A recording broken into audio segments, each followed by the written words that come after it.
Pengelolaan sumber daya. 1. Pengadaan sumber daya dalam negeri. 2. Pengadaan sumber daya untuk ekspor. 3. Penghematan penggunaan sumber daya. 4. Pengembangan sumber daya baru. 5. Pelestarian lingkungan. 6. Peningkatan ketahanan nasional. Prinsip-prinsip kebijakan pengelolaan. Prinsip pertama, SDA harus dimanfaatkan dan dikelola untuk tujuan kemakmuran dan kesejahteraan rakyat secara berkelanjutan dari generasi ke generasi. Prinsip kedua, SDA harus dimanfaatkan dan dialokasikan secara adil dan demokratis di kalangan inter maupun antar generasi dalam kesetaraan gender.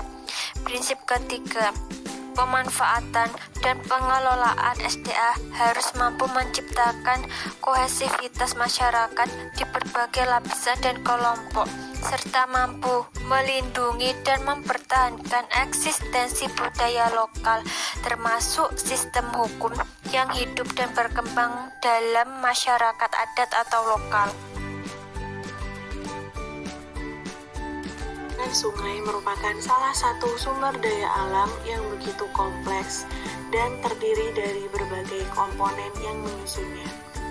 Komponen tersebut terdiri dari sumber daya vegetasi, yaitu hutan, tanah, dan air, serta manusia yang terdapat pada kawasan tersebut sebagai pengguna ruang beserta sumber daya alam yang terdapat di dalamnya.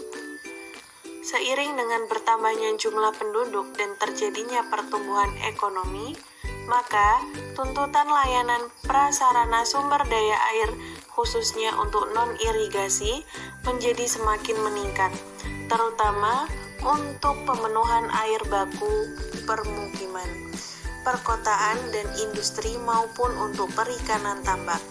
Di samping itu, air disediakan tidak hanya untuk kebutuhan manusia saja, tetapi untuk menjaga keseimbangan ekosistem sungai.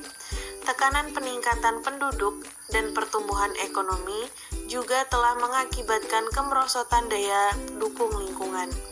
Jumlah daerah aliran sungai yang kritis semakin bertambah dari waktu ke waktu.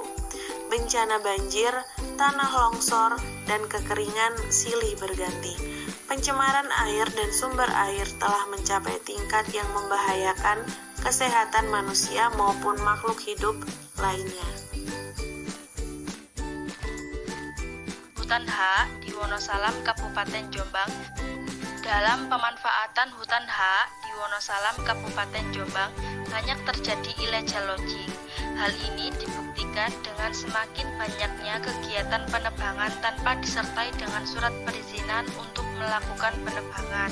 Di samping itu, ada penebang yang mendapatkan izin untuk melakukan penebangan, tetapi mereka tidak menghiraukan prinsip-prinsip yang dilakukan dalam melakukan penebangan, seperti melakukan tebang pilih dan melakukan penanaman kembali.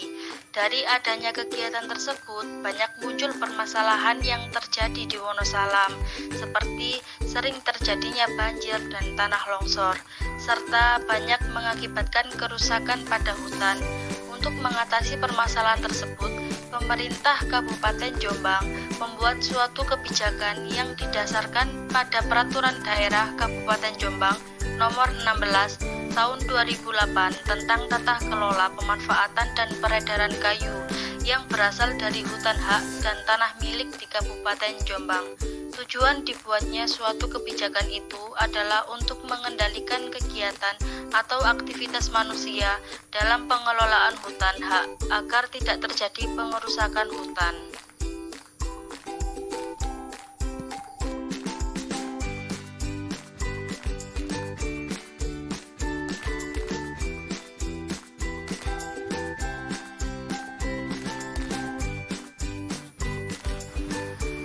Melihat adanya kerusakan pada hutan, membuat Dinas Kehutanan dan Perkebunan membuat suatu gerakan, yaitu rehabilitasi hutan dan lahan, yang bertujuan untuk memulihkan kondisi hutan hak di Wonosalam tersebut.